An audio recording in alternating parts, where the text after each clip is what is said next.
Hey everyone, this is Scott from Forgot to Grow Up. Welcome to our Agents of S.H.I.E.L.D. Season 7, Episode 1 Thoughts video. Just finished watching the season premiere of the final episode of Agents of S.H.I.E.L.D., and I'm just going to be sharing my general thoughts on the episode. The team is back in 1931 New York after traveling back to help Enoch and the Chronocoms stop the other Chronocoms from preventing shields ever from being invented. And so it's a very kind of complicated kind of setup for the season, but I was super excited. We got a new Coulson back, and in this case he's a LMD he's the kind of the old Coulson, but he's a new Coulson in that he knows he's a robot and knows that he's died multiple times, and there was a second version of him that popped up. So I just really was excited for this season just to begin with. Obviously I love Agents of S.H.I.E.L.D. and was so happy 2 seasons ago when they extended it to have last season and this season be expanded on. So I was really excited for this, and this first episode didn't let me down. We start off with the clip of the Chronocoms and the police officers in 1931 New York, and so we had seen that in the trailers beforehand, and I think it was actually a clip, like a post-credit clip at the end of last season if I remember correctly. But so we started off with that, and we then see the team making their way into New York and trying to investigate this, in the past without creating too many ripple effects, figure out what the Chronocoms' plans are in order to stop, what their plans are to stop S.H.I.E.L.D. and what S.H.I.E.L.D. can do to then stop them from doing that. So I really enjoyed this episode. We find, we kind of regather with the team. We see May is still injured, and that Simmons and Enoch are working to fix her. I can't remember exactly how she got injured at the end of last season, but yes, she was. And we also see Yo-Yo, who had survived the virus from last year, the Shrike virus that she had infected with. She was able to overcome that. Again, I forgot how that happens. I'm going to have to quickly rewatch last season just to give me a quick refresher on it. But we see that she's back, and she gets a new set of more realistic looking arms so that she doesn't stick out in 1931 New York as much, and so that they don't have to do as much editing, which I always find a fun little thing when a TV show decides to cut off a character's limbs but then eventually give them back the super high-tech one that looks exactly the same as the limb they lost. But that was still just a fun little thing, and a nice scene for that too. Simmons and her kind of connecting over this little bit of yeah, I understand how it would, but when was the last time you touched something with your fingertips? So that was kind of a nice scene, and a nice little way to catch up with Yo-Yo at the beginning. So that's kind of pretty much all that Yo-Yo does in this episode. And so that's where we see that. We see some fun things as they're investigating into the Chronocoms and what they're doing. They find these 3 police officers who had their faces removed. Again, what we saw in the beginning of the episode and in the trailers and in the end of last season.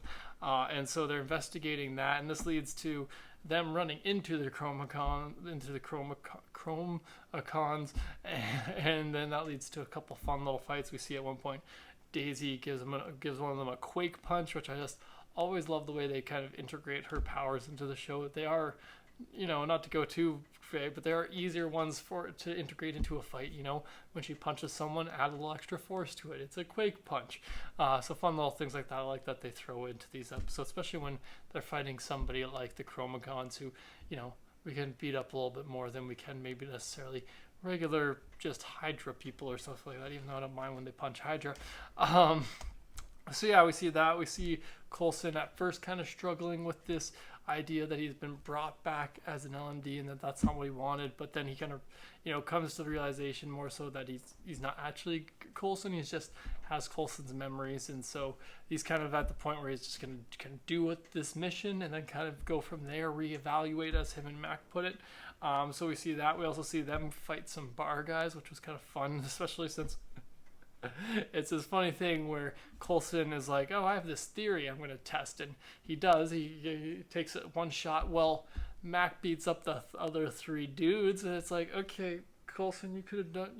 You're a robot now. You could have done more work. You didn't have to leave the director Mac to have to beat up 3 of the thugs while you just took the shotgun from the one guy. So I thought that was a little funny, especially since Mac is famous in the show for not liking to get violent unless it is to beat up robots, which again is another fun little dynamic between those two, considering, Mac has always been against the LMDs and the robots, but, feeling the need and feeling trust in Simmons' plan for Coulson, bringing back Coulson, or bringing back Coulson as an LMD in order to, finish this plan, or in order to prevent the Chromicons plan. Another fun bits in this episode, we see, I had a little fun connection to this episode, which is they were pretending to be Mounties, and that's a fun little thing. They're my people, Canadians, so that was a fun little tag, even though I was just like, okay, I was waiting for something. There's usually some kind of jab at Canadians when you bring something up like this, but this time didn't seem to do anything that I picked up at least, so that was just a fun little thing for me. What else do I have written down? We also see a Koenig in this one. We see, I'm guessing the grandfather or the father of the Conan brothers, who we've met throughout this series, played by Patton Oswalt, and so that was a really fun little tie to see him not as a good guy in a sense. He's kind of he's the head of this speakeasy, this place where illegal alcohol, because it's prohibition, so where illegal alcohol is sold and people can get it. So it was fun to kind of see that he's a little bit different. He's not the same. He's a dick, as Daisy even puts it at one point in this episode. But it's still kind of a fun way to bring the character back and to see these kind of ties to the past, in the Marvel past, which we've seen little hints of in Agent Carter before. So that was just a fun little thing. We've actually also seen it in this series before too. We've had flashes to the Agent Carter series, but I still really enjoyed that. Some other fun little bits. We see Coulson still makes dad jokes, and it's apparently a glitch of his programming, and that joke, just the whole thing. The dad joke followed by him making a dad joke about his dad joke, so it's just like glitch in the program. Oh, it was great. It's great to have Coulson back. It's great kind of not having, I liked him as Sarge. It was great, but I miss me some Coulson. I like the dad jokes. I like the fun kind of dynamic, and it's fun this season too, because he's also kind of got this almost, I want to say, morbid or dark side, but it's this kind of, he's making these jokes, then he's like, yeah, but I've died. So, and so kind of like that kind of duality to it. The fact that he's aware he has these memories and that he has these feelings about being Coulson, but that they're not really, he was never actually there. They're just things downloaded into an LMD body. But then at the same time, well, what makes a person in that case? So, so I really enjoyed that part. What else did we see? Oh, we saw the Zephyr got some upgrades out. We saw that Simmons, I guess, with the Chromicons, were able to upgrade the Zephyr a little bit. Mainly got some new lab material or lab space and workstations, but I'm curious to see if we'll get any other toys that they integrate into this one. That's pretty much all of it. But then we see at the end that at first we thought that this episode was about them stopping the Chromicons, who they thought were going after FDR, who was a president who helped lead in helped lead in stuff that brought S.H.I.E.L.D. to being. So they thought that he was going to be assassinated by the Chromicons, but then it discovers the little hint, the little teaser we had in the trailer, the teaser for this season, was the Hydra, we have to save Hydra to save S.H.I.E.L.D. line, which is, we learned in this one that the Chromicons are going after Freddy, who is Wilford Malik, who is Gideon Malik's grandfather or his father, and so obviously Gideon Malik's one of the founding members, or one of the prime members of Hydra that we've already met throughout the series. And so was a really fun little tie and learning about that's the connection we're going to explore. And I like that it's Malik a little bit more, because we've already explored with Malik, and he has the tie to Agents of S.H.I.E.L.D. already, to the lore of Agents of S.H.I.E.L.D., or to the series I should say already. So I like that we're kind of tying it in a little bit more for this last season. Sometimes I'm a little bit like, does that have to be such a small world? But in a case like this where we're wrapping up a series, I like it a little bit more, because it's more of a trip down memory lane almost. You get this fun little bit where you tie a little bit more into Malik and into Hydra and into the history of S.H.I.E.L.D. and the SSR, right? Scientific Research Strategic Scientific Reserve, right? I think that was the name of S.H.I.E.L.D. before it was S.H.I.E.L.D. But yeah, so that was a fun little thing to learn, and I'm curious to see where we're going forward. Obviously, this Freddy character seems to be sticking around for most of the season, just from the trailers and some images I've seen. It seems like he'll be around for a little bit, so I'll be curious to see how that kind of plays out and seeing kind of the ripple or effects or the wave effects of their messing with time and being in 1931 New York and the kind of butterfly effect that potentially happened. I do like what Deke said. They threw another one of these, multiverse time travel theory things in there, and I liked what Deke said, which is about a stream, and if you throw too many sticks in, meaning changes in history or to a timeline, that's what eventually clogs up a timeline and causes problems. And so that was a fun little analogy. I don't know if I 100% agree with it, but it was a fun little one, a nice, easy explanation, at least to going forward for my suspicion of them potentially going to be messing with history or time a little bit, just to kind of maybe take themselves out of the MCU a little bit more, or maybe tie themselves back into the MCU in the future. It's hard to say if there's going to be any kind of tie to that whatsoever.